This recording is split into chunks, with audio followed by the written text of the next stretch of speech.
Hey, folks. This is Jesse Cope back with another episode of the American Soul Podcast. Hope y'all are doing well wherever y'all are and whatever part of the day you're in. Sure do appreciate y'all joining me, giving me a little bit of your time and a little piece of your day. I will try and use it wisely.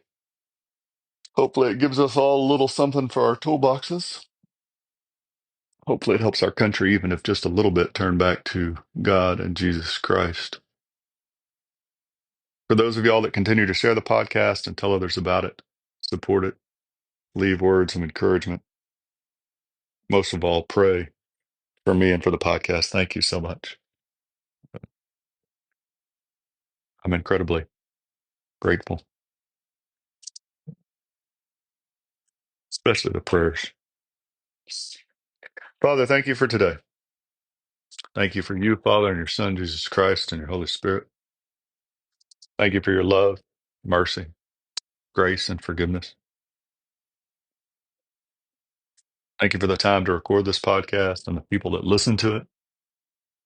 Be with them and their families. Guide them, bless them, surround them with your angels. Protect them from evil of any kind. Myself and my family as well, Father. Help us to strive to follow the commands of your Son, Jesus Christ, each day. To love you, Father, with our whole heart, mind, soul, and strength, and to love our neighbors as ourselves, above all else. Forgive us when we fail.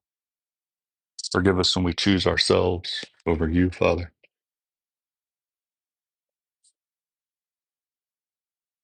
Forgive us our cowardice and our unbelief. Help us to overcome them. We do believe. Help us to trust in you, Father, to look forward to heaven with you and your Son, Jesus Christ, for all eternity.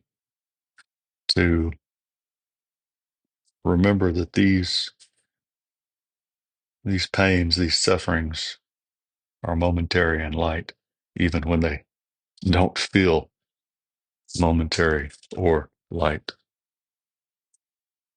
Give us strength, give us perseverance, persistence, give us the grace to survive whatever trials are in our paths. Watch over those around the world who are suffering for the name of your Son, Jesus Christ.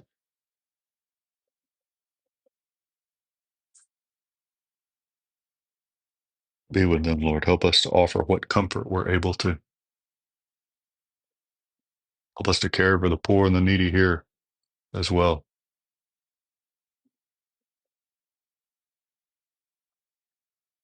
And guide my words, Father, please. In your Son's name we pray. Amen.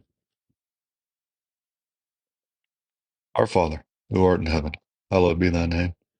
Thy kingdom come, thy will be done, on earth as it is in heaven. Give us this day our daily bread, and forgive us our trespasses as we forgive those who trespass against us. And lead us not into temptation, but deliver us from evil. For thine is the kingdom, the power, and the glory forever and ever. Amen. Have you made time for God today? Have you made time to read his word, to pray a little bit, to talk to him? Develop that relationship with him and Jesus Christ. And if you're married, pretty much the same thing with your spouse. Have you made time for them today? Do they know that they are your second priority after only God? Are you making time to develop that relationship? And are you doing it in a way that makes your spouse know that they're loved, not the way that you feel loved or you wish that they feel loved or what you're quote unquote comfortable or have the time or energy or whatever other nonsense? A couple things, really maybe just one that brought a couple things to mind. I don't know how prevalent this really is. It's hard to tell on social media when things are really widespread and when they're not, right? Because they feed you what you're interested in. So, on the one hand, take this with a grain of salt. On the other hand, it's absolutely true. Uh, Apparently, there's some people out there in the Christian world, in the American Christian world in particular, that feel like it would be better to ally ourselves with Muslims uh, than with Israel, which is the only Jewish state. I would have said Jews in general, but they're talking particularly with Israel. Folks, if anybody approaches you and tries to tell you that that's a good idea, that we're not really that different than the Muslims in general, let me tell you two things absolutely that they don't understand. One, they don't understand Islam and truly following Islam, what that means. And two, they don't have a concept of history.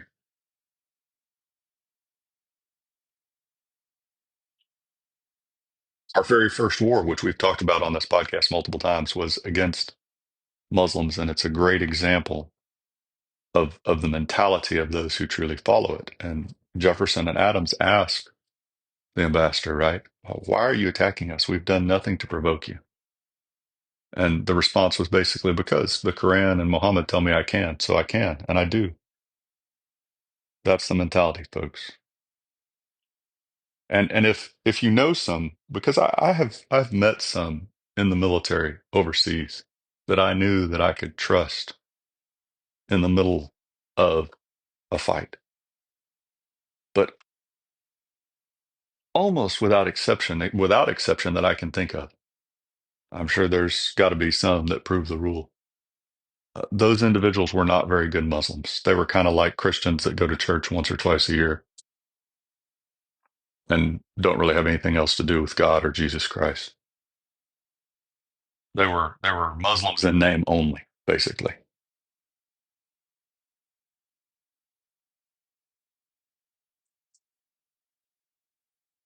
Long term, it's not a viable solution, folks. Long term, the things that happened, for example, in Israel on October the 7th, a year plus ago, that is the goal, the desire of Islam. Whether individual people who acknowledge that they follow Islam admit it or not, that's at the heart, that's at the core. The other thing that this reminded me of is because we don't seem to have a clue still. Our founders understood, we've talked about this on the podcast for years, a number of times, frequently. Our founders understood something that we apparently don't have the brain power to grasp today, and that is that you couldn't force anybody to be Christian or any other faith for that matter. But considering Christianity is the only true one, that's the one that they really hung their hat on. You can't force anybody to be Christian or not to be Christian. That's an individual choice. However, in the very same breath, they understood that if our nation didn't follow the principles of Christ publicly in our institutions, in our courts, and our laws, we would not have our republic and we would not have liberty.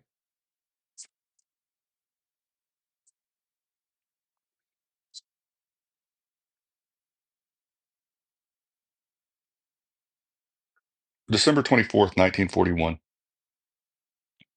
FDR, Christmas Eve message to the nation. I've said this on the past couple. This one's perfect example. We'll talk about it some after we read it, but you realize this was just a couple weeks after Pearl Harbor. And you're going to notice we treat God the way a lot of uh, husbands and wives treat their spouses today, kind of as an accessory, as a status symbol for society, as an appendage. Someone that is, we want around when we want something out of them. But, or we pretend to want them around just enough to keep them around to get whatever it is that we want out of them. But we don't have any real interest in them. We're not really fond of them. We don't really care about them. We certainly don't love them. We just want what we can get out of the deal, or we want specific things and we want to drag them along, lead them along, giving them a carrot just often enough to get out what we want out of them.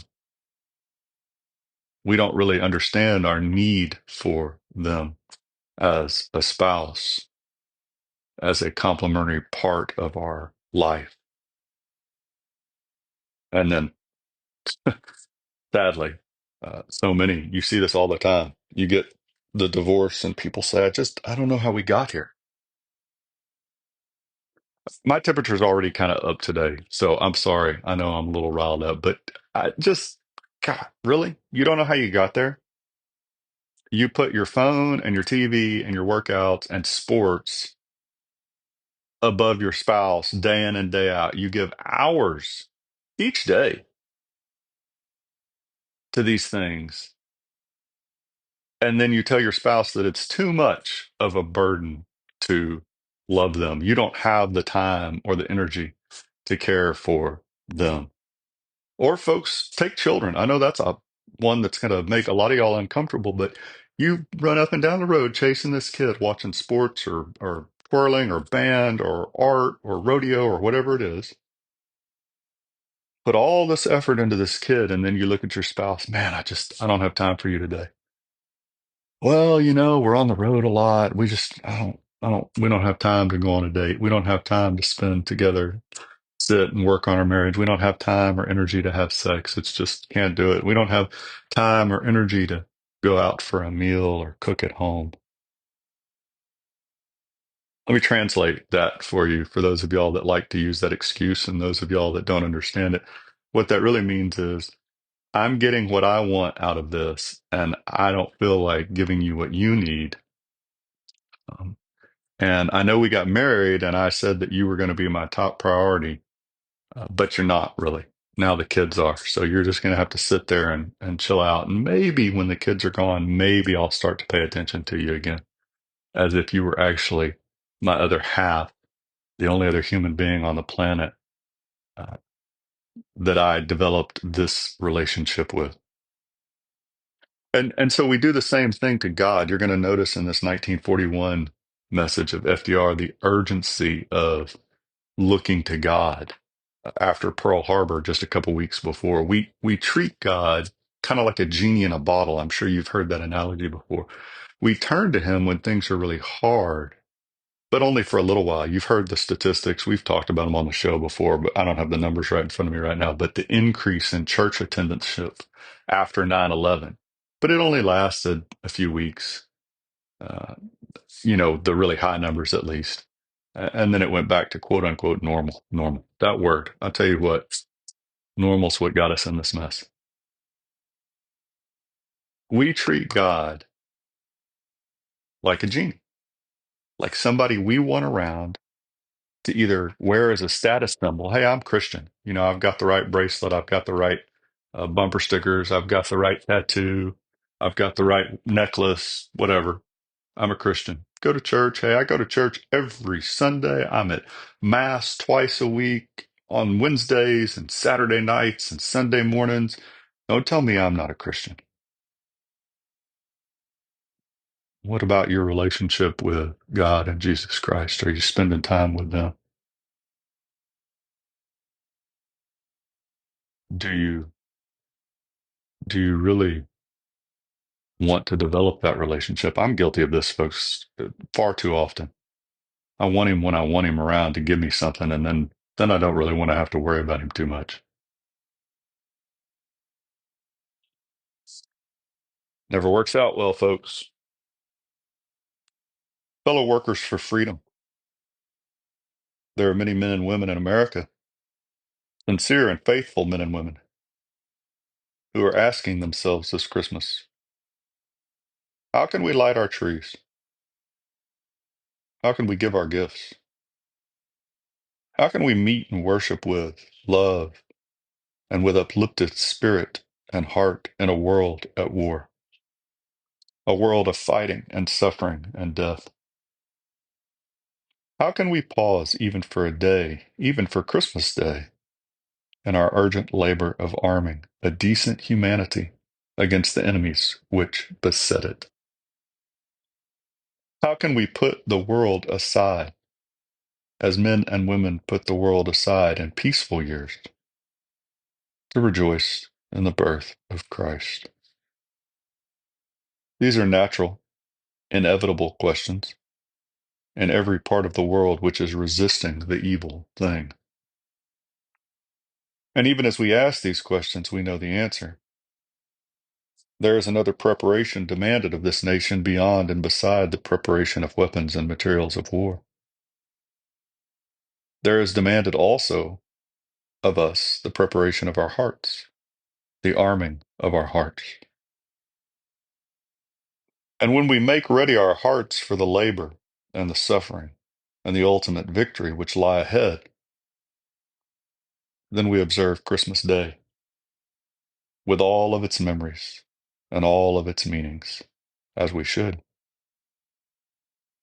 Looking into the days to come, I have set aside a day of prayer. And in that proclamation, I have said, the year 1941 has brought upon our nation a war of aggression by powers dominated by arrogant rulers, whose selfish purpose is to destroy free institutions. They would thereby take from the freedom-loving peoples of the earth the hard-won liberties gained over many centuries.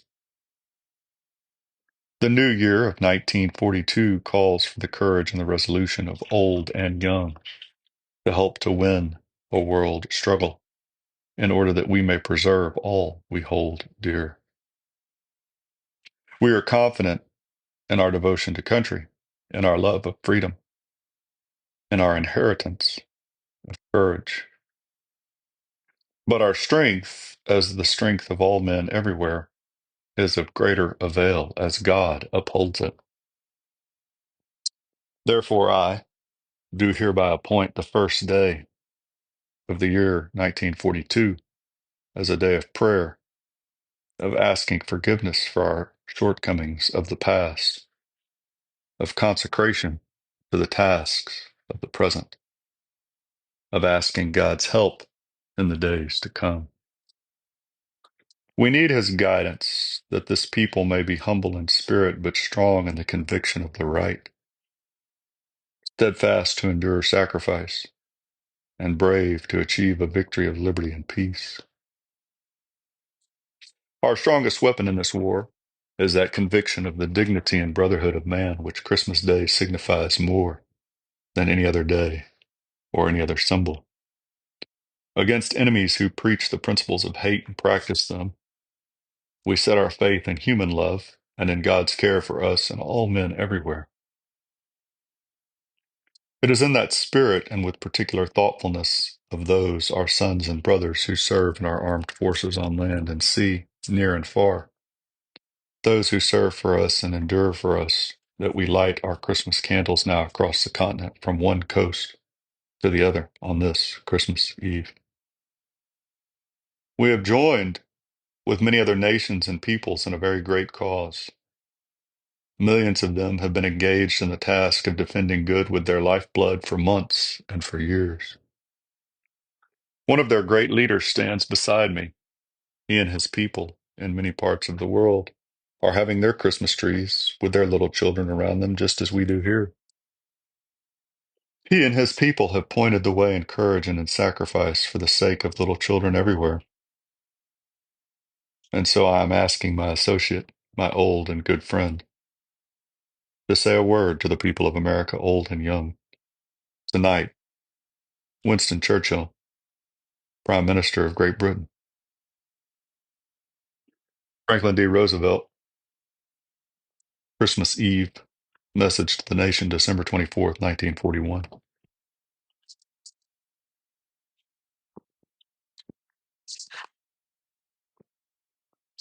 There are many men and women in America, sincere and faithful men, who are asking themselves this Christmas, how can we put the world aside as men and women put the world aside in peaceful years to rejoice in the birth of Christ?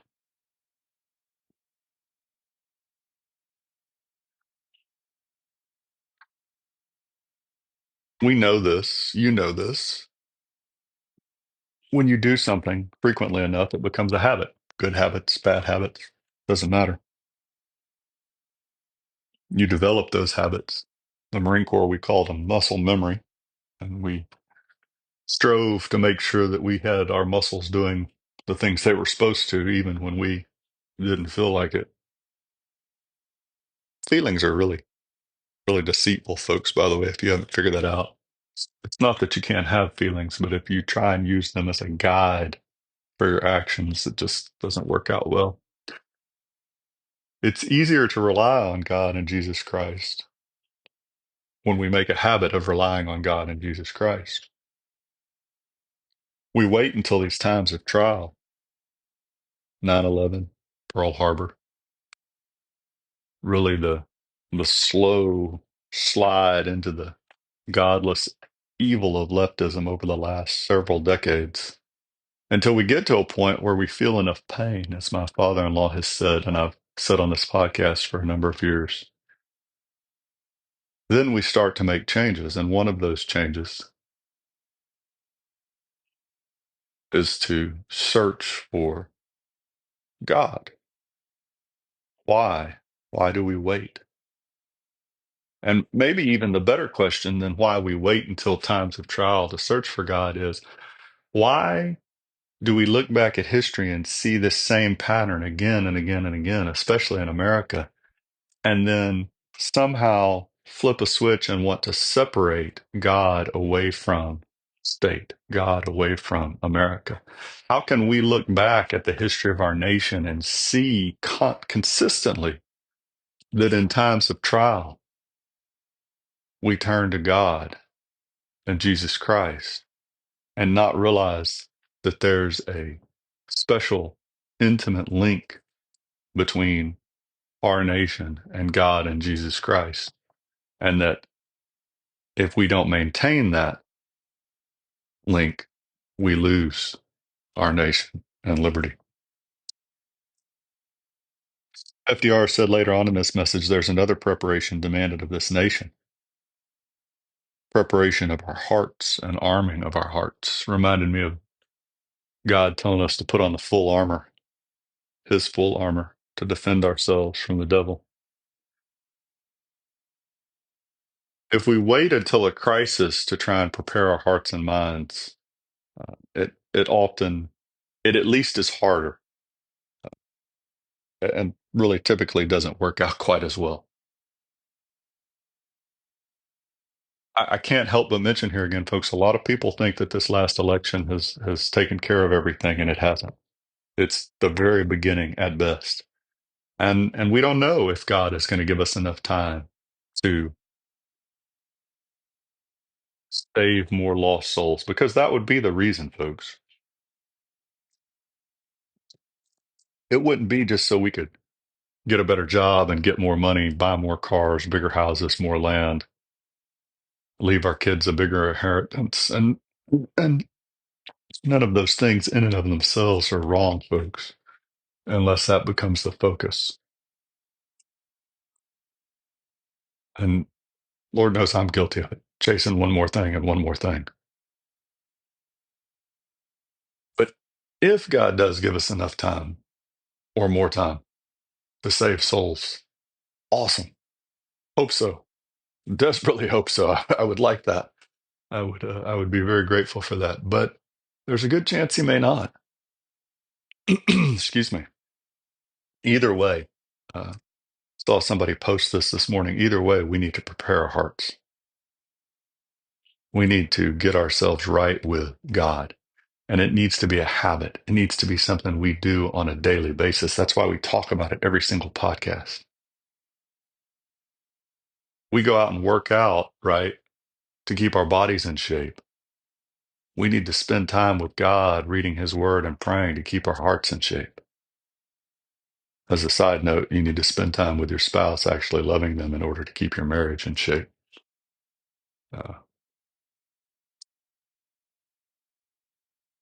but the strength, our strength, as the strength of all men everywhere, is of greater avail as God upholds us.